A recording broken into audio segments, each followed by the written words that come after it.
নমস্কার। গল্পের ঝুলিতে সকল শ্রোতা বন্ধুদের স্বাগত জানাই। আজ আপনাদের জন্য গল্পের ঝুলিতে রয়েছে বিভূতিভূষণ বন্দ্যোপাধ্যায়ের লেখা বিড়ম্বনা। গল্পটি ভালো লাগলে একটা লাইক এবং কমেন্ট করে জানানোর অনুরোধ রইল। আর চ্যানেলে নতুন হয়ে থাকলে আরও গল্প শোনার জন্য চ্যানেলটি সাবস্ক্রাইব করতে কিন্তু ভুলবেন না। তাহলে চলুন শুনে নেওয়া যাক আজকের গল্প।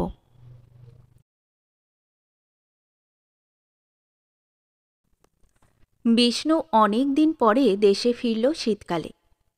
পৌষ মাসের প্রথম। স্টেশন থেকে নেমে গ্রামে যাওয়ার পথে কলাই মুগের ক্ষেতে শুঁটি পেকে উঠেছে। কোনো ক্ষেতে ফসল কাটা হয়ে খালি জমি পড়ে আছে। লোকের বাড়ির উঠান পর্যন্ত ছোট এরাঞ্চির ঝোপ। শীতের সময় সাদা সাদা থোকা থোকা ফুলে মাঠ বন ভর্তি। নতুন কাটা খেজুর রসের সুগন্ধ পথের বাতাসে। গ্রামের নাম ধূত্রবেড়ে, 6 ক্রোশ দূর স্টেশন থেকে। আজ গ্রামে পৌঁছানো যাবে না, বেলা পড়ে এসেছে। বেশি দূরও যাওয়া যাবে না। আরামডাংটা কিংবা সোনাখালি বাক্সা পর্যন্ত সন্ধ্যের আগে পৌঁছে আশ্রয় নিতে হবে কোথাও।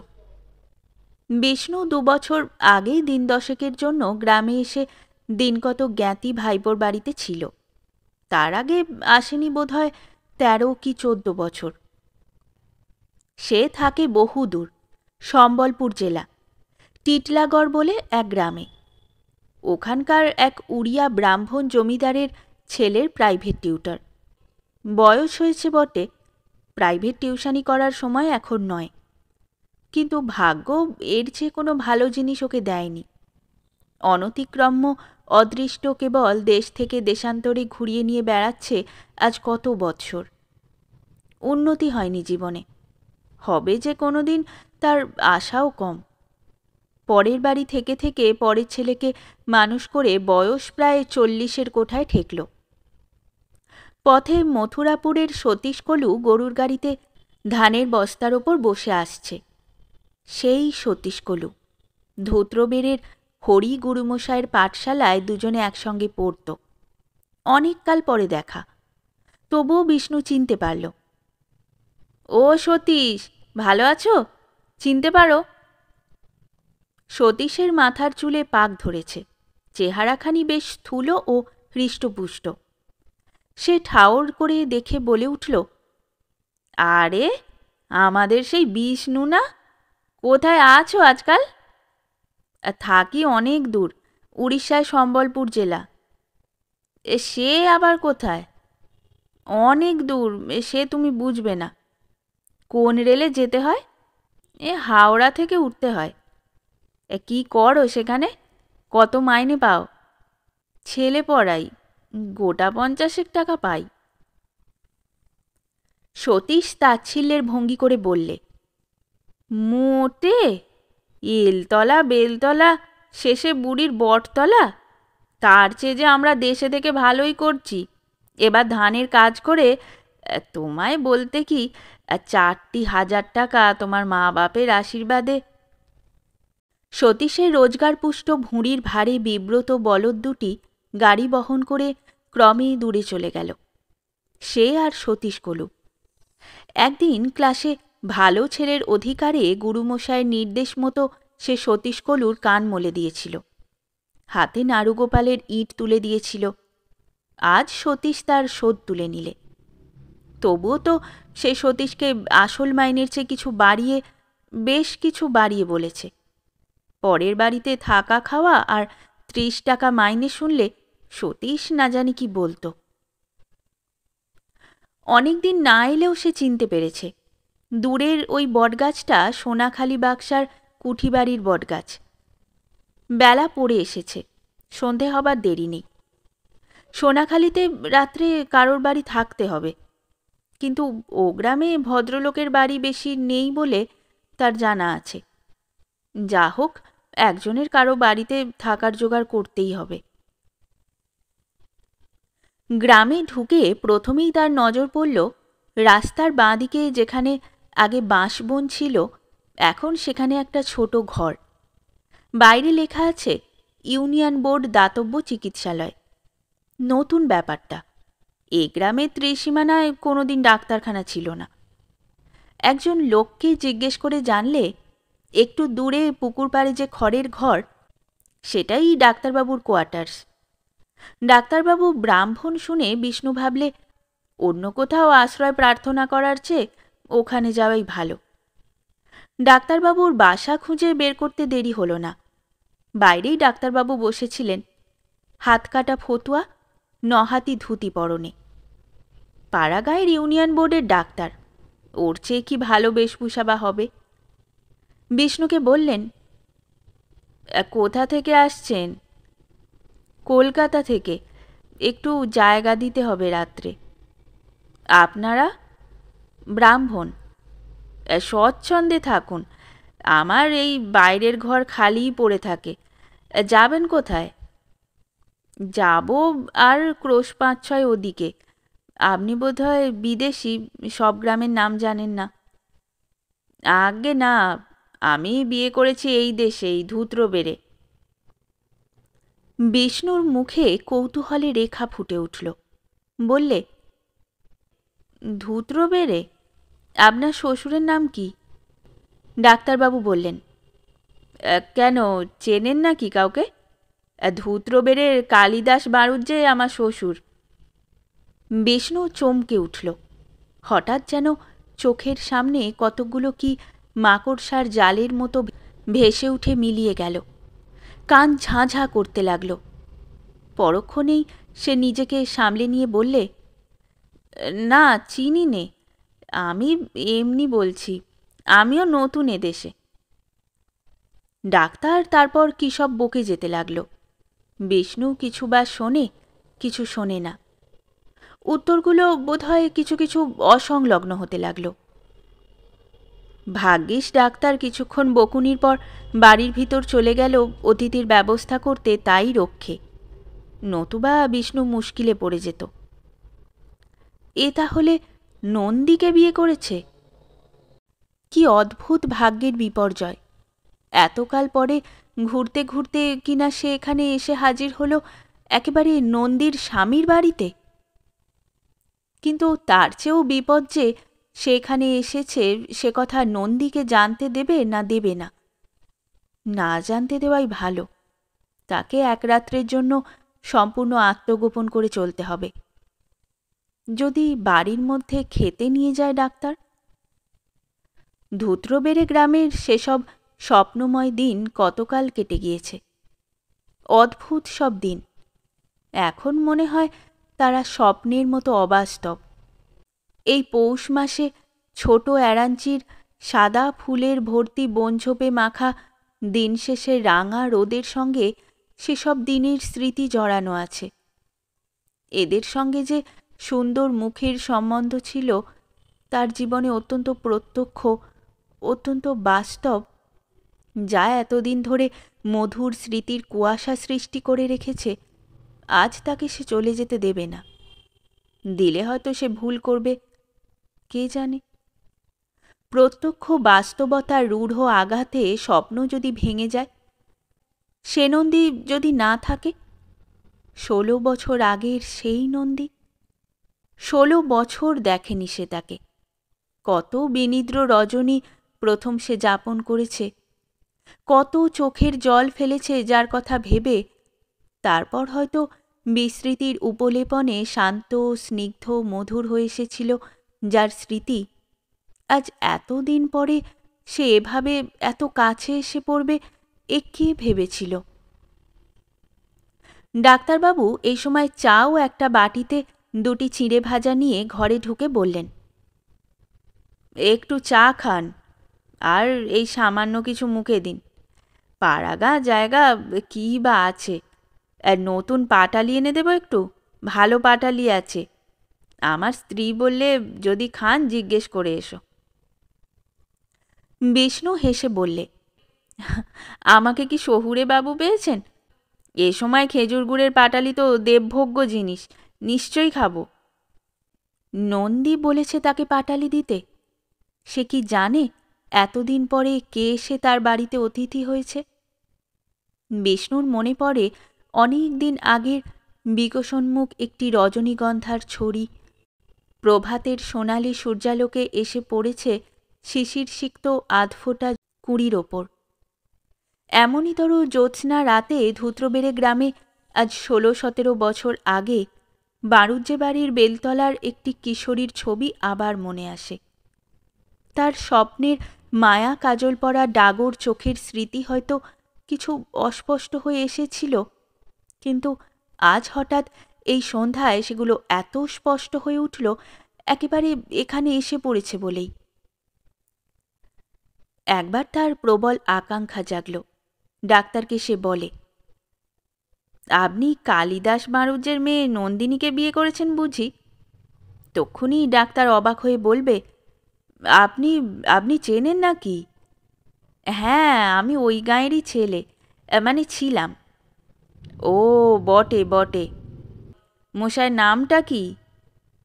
বলুন গিয়ে, ধূত্রবেড়ের বিষ্ণু ঘোষাল এসেছে বাইরে। নন্দী তখনই ছুটতে ছুটতে আসবে। কিশোরী নন্দিনী যেমন তার আসবার খবর পেলে বাড়ির ভিতর থেকে ছুটে বাইরে আসত। বিষ্ণুদা, কিরে নন্দী, কেমন আছিস? এতকাল পরে কোথা থেকে? তুমি কি করছো? কেমন আছো? গাঁয়ে আর যাও না কেন? সেসব কথার উত্তর দিচ্ছি, তুই বস আগে, কথা বলি। ১৬ বছর পর দেখা, একগাদা কথা জমে রয়েছে। বলো বিষ্ণুদা, সব শুনব। কতকাল তোমার সঙ্গে দেখা নেই। আগে তোমায় খাওয়াই, তারপর সারা রাত বসে গল্প করব, কেমন তো?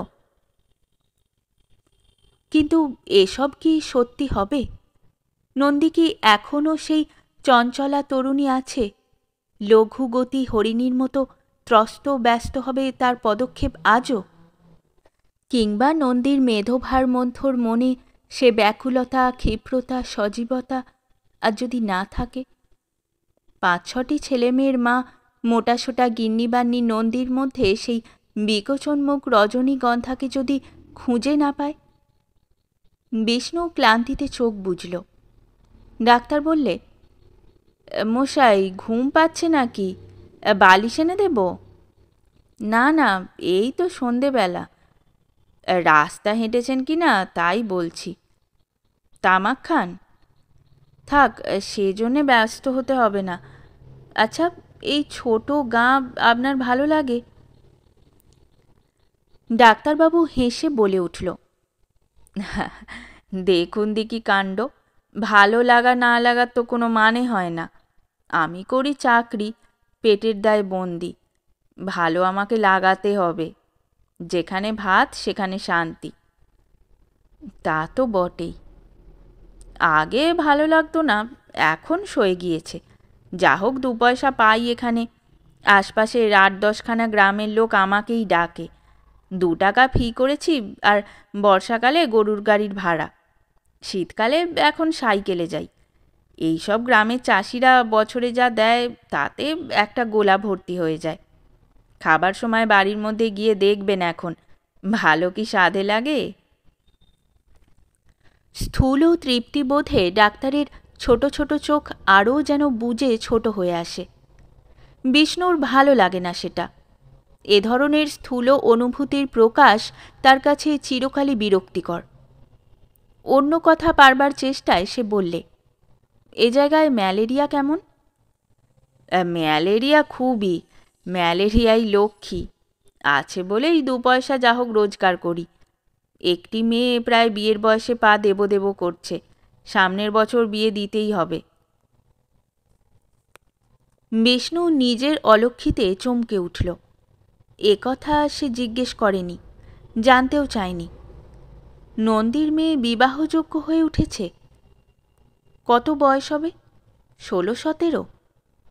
না, এইসব পল্লীগ্রামের সমাজে বিবাহের ঊর্ধ্বতম বয়স তো অত নয়। সে ভুলে যাচ্ছে। ১৩-১৪ বছরের বালিকা হবে বোধহয়। যাক, সে কথার তার দরকার কি? অন্য কোনো দরকার নয়। নন্দীর বর্তমান চেহারা সে বুঝতে চাইছে তার ছেলে মেয়ের সংখ্যার মধ্যে দিয়ে। এমন সময় বাইরে থেকে কে ডাকল, ডাক্তারবাবু আছেন? ডাক্তার উঠে বাইরে গেল। একটু পরে ফিরে এসে বললে, আমাকে যে একবার চাঁপা বেড়ে যেতে হচ্ছে জরুরি কলে, তাই তো। শক্ত কেস। গরুর গাড়িতে যাবো আর আসবো। 3-4 ক্রোশ দূরে হবে। আমার তো থাকবার জো নেই, ফিরতে শেষ রাত। আপনি রইলেন, আমি বাড়িতে বলে যাচ্ছি, কোনো অসুবিধা হবে না। না না, অসুবিধা কি? শক্ত কেস না হলে রাত্রে যেতাম না। আপনি থাকবেন, বেশ দুজনে গল্প করছিলাম। তাতে কি, তা বলে কলে যাবেন না? কোনো ভাবনা নেই, যান আপনি। আমি যা হয়েছে দুটো খেয়ে নিই। আপনাকে এরপরে ওরা খাবার দেবে এখন, বাড়িতে বলে যাচ্ছি। ডাক্তার খানিক পরে সেজেগুজে স্টেথোস্কোপ নিয়ে গরুর গাড়িতে বার হয়ে চলে গেল। বিষ্ণুর মনের অবস্থা অন্যরকম হয়ে গেল ডাক্তার চলে যাওয়ার সঙ্গে সঙ্গে। নিজেকে সংযত করে রাখা যে এত কঠিন, তা কোনোদিনও সে ভেবেছিল? এই বাড়িতে নন্দী থাকে, একবার খবর পেলেই সে ছুটে আসবে। 16 বছর পরে আবার তার সঙ্গে দেখা হবে। এ চিন্তাকে সে প্রাণপণে দমন করে রাখতে চেষ্টা করে। নন্দী তাদের গ্রামের মেয়ে, তার বাল্য সঙ্গিনী। এক বোঁটায় দুটি ফুলের মতো জীবনে অনেক বছর কাটিয়ে এসেছিল। নন্দীর সঙ্গে তার বিয়ে হতে পারে না এ সে জানত। তারা ঘোষাল বামুন, নন্দীর বাবা নিকষ কুলীন। ঘোষাল না হয়ে চাটুজ্জে মুখুজ্জে হলেও বিশেষ কোনো আশা ছিল না তার। তবুও সে চেষ্টা করেছিল। কুমোরপাড়া থেকে হাঁড়ি কিনে সে ফিরছে, নন্দীদের বাড়ির সামনের পথ দিয়ে। ওদের বেড়ার গায়ে নিমগাছটার তলায় নন্দী দাঁড়িয়ে। বিষ্ণুর মনে হলো ও যেন তার জন্যই অপেক্ষা করছে। বিষ্ণু কাছে আসতেই নন্দী এদিক ওদিক তাকিয়ে নিচু সুরে বললে, বিষ্ণুদা, একটা কথা আছে। কি? পিসিমার কাছে ও কথা বলেছ কেন? বাবাকে জানো না? বিষ্ণু চুপ করে রইল। মাঝে পড়ে কি হবে জানো, আমি বকুনি খেয়ে মরব। বিষ্ণু একথায় মনে আঘাত পেলে। এইটুকু আত্মত্যাগ সে নন্দীর কাছে প্রত্যাশা করতে পারে না। নন্দীর একথা সম্পূর্ণ অপ্রত্যাশিতও বটে। সে শুধু বললে, ও। নন্দী ঝাঁজের সঙ্গে বললে, ও না, শুধু ও বললে কি হবে? এ নিয়ে বাড়িতে অনেক কাণ্ড হয়ে গিয়েছে, তুমি জানো না। আমাকে তো বকুনি খেতেই হচ্ছে তোমার সঙ্গে মিশি বলে। তাছাড়া তোমার নিন্দেও আর যে আমি সহ্য করতে পারছি নে বিষ্ণুদা। বিষ্ণু বিস্ময়ের সঙ্গে ওর মুখের দিকে চাইলে। নন্দীর চোখে জল চকচক করছে, চোখের জলে গলার সুর আটকেছে। সে উত্তর দেবার আগেই নন্দী বললে, যাও তুমি পালাও, এক্ষুনি এ পথে এসে পড়বে। বাবা বাড়ি নেই, মারা সব নদীর ঘাটে, তাই তোমাকে কথাটা বলতে এলাম। কি করে জানলি আমি এ পথে? ছাদ থেকে দেখি তুমি হাঁড়ি হাতে আসছো। আচ্ছা চলি, খবরদার কোনো কথা আর যেন। নন্দী মুখের কথা শেষ না করে পিঠের ওপর ঝোলানো লম্বা বেনি দুলিয়ে ছুটে পালালো। কিন্তু বিস্মিত বিষ্ণু কয়েক পা যেতে না যেতে নন্দী আবার ওকে ডেকে বললে, ও বিষ্ণুদা, শোনো, একটা কথা। ও বিষ্ণুদা। কি রে? শোনো, সরে এসো আর একটু। কি? তোমার সাহস আছে? কেন? আমায় নিয়ে পালিয়ে যেতে পারো? বিষ্ণু কথাটা ভালো করে যেন বুঝতে পারলে না। ইতস্তত করে বললে, পালিয়ে? কী রকম? তোকে তোকে নিয়ে? তা। নন্দী ঘাড় দুলিয়ে বাঁকিয়ে এক অপূর্ব ভঙ্গি করে বললে, বুঝেছি, খুব পুরুষ মানুষ তুমি। সময় নেই, হাঁ কিনা জবাব চাই। আমি যা বলবো তুমি তাতে রাজি আছো? সাহস হয়? তা কেমন করে সম্ভব নন্দী? ও, কেন অসম্ভব শুনি? দূর পাগলি, তা হয় না। হয় না কেন? এ কি ছেলে খেলা নন্দী? কত কথা ভাবতে হবে। টাকা কোথায়? রাখবো কোথা? মা বাবা কি ভাববেন? যেন আমার কিছু ভাববার নেই। আমার মা বাপ নেই? বুঝতে পেরেছি তোমাদের বিদ্যে। এই তুমি পুরুষ মানুষ। আচ্ছা, তুমি যাও। স্তম্ভিত ও হতবুদ্ধি বিষ্ণুকে আর কিছু বলবার অবকাশ না দিয়েই নন্দী এক ছুটে ওদের বাড়ির খিড়কির দোরের মধ্যে গিয়ে ঢুকে পড়ল।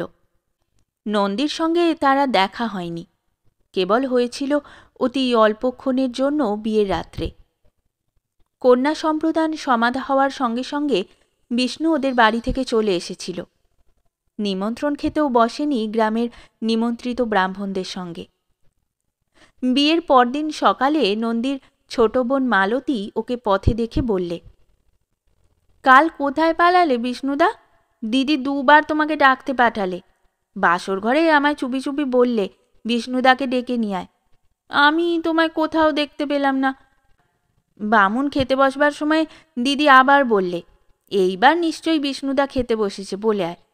আবার আমি বাইরে ছুটে এলাম তোমায় ডাকতে, কোথাও দেখলাম না। তুমি কাল খাওনি কেন আমাদের বাড়ি? খাইনি কেন তোর কাছে এখন কৈফিয়ত দিতে পারিনি, যা। মালতী ঘাড় দুলিয়ে বললে, আহা, কথার ছিরি দেখো না। আমি ভালোর জন্য বলতে গেলুম। যা, ভালোর জন্য বলতে হবে না, খুব হয়েছে। বর দেখেছ? একবার এক চমক দেখেছিলাম। ময়দা মাখছিলাম গোয়ালের চালায় আমি আর নটবর। বর দেখি কখন। তোর দিদি চলে গিয়েছে? এই এখন গেল। যাবার সময় দিদি বললে, দেখে আয় বিষ্ণুদা বাইরে আছে কিনা।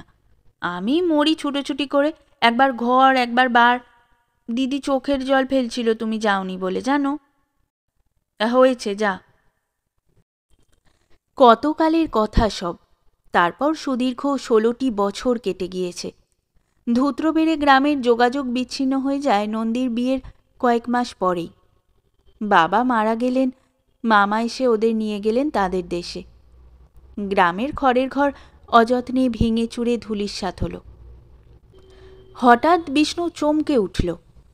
14-15 বছরের কিশোরী নন্দী দোরের কাছে দাঁড়িয়ে সকালের মতো মৃদু মধুর সুরে জিজ্ঞেস করছে, আপনাকে কি এখন খাবার দেওয়া হবে?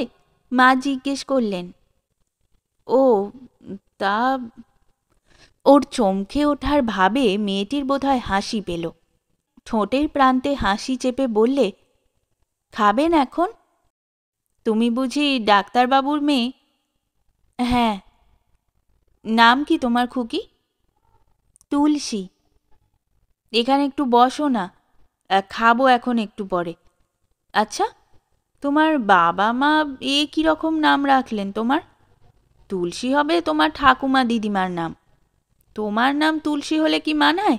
তোমার নাম হবে রেবা, রেখা, শিপ্রা, অনিতা, নিদেন পক্ষে সুকুমারী, সুলোচনা, নলিনী, এইসব। তা না, তুলসী। ছো। বিষ্ণুর কথার ভঙ্গিতে মেয়েটি হেসে ফেললে। চোখ নিচু করে শান্ত সুরে বললে, ঠাকুরমা রেখেছিলেন। আমি যখন হই ঠাকুরমা বেঁচেছিলেন কি না। তোমাদের দেশ কোথায়? নদে জেলা, মদনপুরের কাছে। দেশে বড় তো যাওয়া হয় না। বাবার যেখানে চাকরি সেখানেই থাকতে হয়। তুমি বড়? আর কটি ভাই বোন? আমার ছোট আর 2 বোন। ছোট আরেকটি ভাই, এই 2 বছরের। বেশ। খানিকক্ষণ কথাবার্তার পর মেয়েটি বললে, এইবার খাবেন? বিষ্ণু বললে, মন্দ নয়, জায়গা এই বাইরের ঘরেই করো। কেন, ভেতরে রোয়াকে করি? রোয়াকের ওপর চালা আছে। না না, তুমি বাইরের ঘরে এখানেই জায়গা করো খুকি, বাড়ির মধ্যে দরকার নেই। মেয়েটি বাড়ির মধ্যে চলে গেল, কিন্তু অনেকক্ষণ পরে এসে বললে, মা বললেন এখানে খাওয়ার অসুবিধা হবে, রান্নাঘরে রোয়াকে জায়গা করে দিতে বললেন। বিষ্ণু ব্যস্ত হয়ে বললে, না না, তুমি খুকি বাইরেই জায়গা করে দাও, কোনো অসুবিধা হবে না। বাড়ির মধ্যে আমার বাঁধো বাঁধো ঠেকবে, এখানেই দাও। খুকি বাড়ির মধ্যে চলে গেল আবার। বিষ্ণুর সমস্ত দেহ মন চঞ্চল, উত্তেজিত হয়ে উঠেছে। এই মেয়েটির মধ্যে 15 বছরের কিশোরী নন্দীকে কতকাল পরে আবার প্রত্যক্ষ করল সে। সেই চোখ মুখের ভঙ্গি, সেই হাসি, স্বপ্নের মতো মনে হয় সব। বাইরের ঘরেই খাবার জায়গা করে দেওয়া হলো। তুলসী পরিবেশন করলে। দোরের বাইরে ফিসফিস শব্দ শুনে বিষ্ণুর মনে হলো ওর মা রান্নাঘর থেকে খাবার বয়ে নিয়ে এসে ওকে সাহায্য করছে। বিষ্ণু আগে থেকেই সতর্ক হয়ে দোরের দিকে পিছন ফিরে বসেছে। নন্দী যেন কিছুতেই জানতে না পারে আজ সে তার বাড়ির অতিথি। খাওয়া শেষ হয়ে গেল। রাত বেশি হয়নি। পাড়াগাঁয়ে শীতের রাত্রে সকাল সকাল লোকে আহারাদি চুকিয়ে ফেলে। বিষ্ণু একটা ব্যাপার বেশ বুঝতে পারলে আজ সে এখানে থাকলে নন্দীকে না ডেকে তার সঙ্গে দেখা না করে থাকতে পারবে না। বারবার তাকে এই ইচ্ছা দমন করতে হয় প্রাণপণে। বারবার আবার অন্য পথ দিয়ে সেটা এসে মনকে চঞ্চল করে তোলে। ধমনীতে উন্মাদ রক্তস্রোত বইতে শুরু করছে। মন বলছে, নন্দীকে ডাকো, জীবনে এমন অবসর আর পাবে না। কত দিন পরে দেখা করবে না। ঘুম অসম্ভব। না, সে একটিবার নন্দীকে খবর পাঠাবে। দেখা করতে দোষ কিছুই নেই। তুলসীকে ডেকে খবর পাঠাবে। কিভাবে বলবে? তুলসী, তোমার মামার বাড়ি কোন গ্রামে? ধূত্রবেড়ে? তোমার মা তাহলে আমাদের গ্রামেরই মেয়ে। বলগে ধূত্রবেড়ের শিবনাথ ঘোষালের ছেলে বিষ্ণু ডাকছে, দেখা করবে। না, ওভাবে নয়। তুলসীকে ডেকে কথায় কথায় তাকে শুনিয়ে দেবে যে তার বাড়ি ধূত্রবেড়ে। এতে তুলসী নিশ্চয় বলবে যে তার মামার বাড়িও সেই গ্রামে। ডাক্তারের সঙ্গে এ সম্বন্ধে যে কথা একবার হয়েছিল, তুলসী তার খবর রাখে না। তুলসী তখন তার মায়ের কাছে ঠিক গিয়ে বলবে, বাইরের ঘরে যিনি এসেছেন তিনি ধূত্রবেড়ের লোক। নন্দী নিশ্চয়ই বলবে, নাম কি জিজ্ঞেস করে আয়। বাপের বাড়ির গ্রামের লোক সম্বন্ধে নন্দী উদাসীন থাকতে পারবে না। সে বলবে, বলো গিয়ে ধূত্রবেড়ের শিবনাথ ঘোষালের ইত্যাদি। নন্দী ছুটতে ছুটতে আসবে বাইরের ঘরে। বিষ্ণু বিছানা থেকে উঠে বসল। উত্তেজিতভাবে কিছুক্ষণ পায়চারি করলে বাইরের দিকে রোয়াকে। তারপর ডাক দিলে, তুলসী, তুলসী। তুলসী ছুটে এলো বাইরের ঘরে। বিষ্ণু বললে, ডাক্তারবাবু কখন ফিরবেন খুকি? গলার সুর অনেকটা নিচু করেই সে কথা বলছে অনেকক্ষণ থেকে। তুলসী বললে, তা তো জানি নে, মাকে জিজ্ঞেস করে আসবো। থাক। হ্যাঁ শোনো, আমি এক্ষুনি চলে যাব, বিশেষ জরুরি কাজ মনে পড়ল। ট্রেন ধরতে হবে গিয়ে। তোমরা বাইরের দোর বন্ধ করে দাও।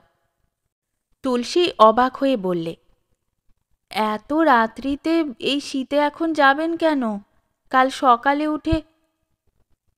বিষ্ণু ব্যস্তভাবে বললে, না না, আমার খুব জরুরি দরকার। এই রাত 12টা ডাউন খুলনা মেলেই যেতে হবে। তুমি বাড়ির মধ্যে গিয়ে বলো গে।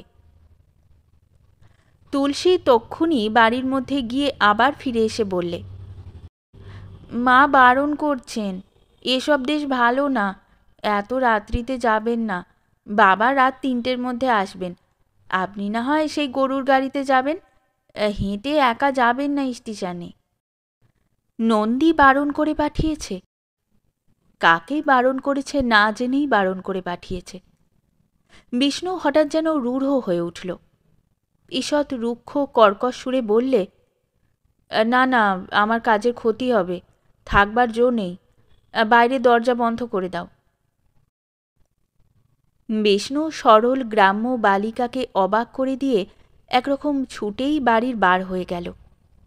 তারপর নিঃসঙ্গ তারা ভরা রাত্রি, মাঠের পর মাঠ, পৌষের কনকনে শীত, প্রস্ফুট সর্ষে ফুলের সুগন্ধ, বহুদিনের স্বপ্নভরা প্রথম যৌবনের নেশা ওর শিরায় শিরায়।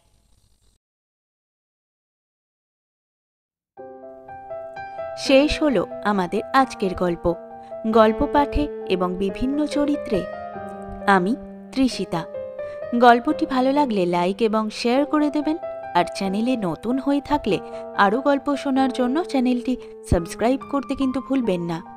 খুব তাড়াতাড়ি নতুন একটি গল্প নিয়ে ফিরে আসব। সকলে ভালো থাকুন, শুনতে থাকুন গল্পের ঝুলি।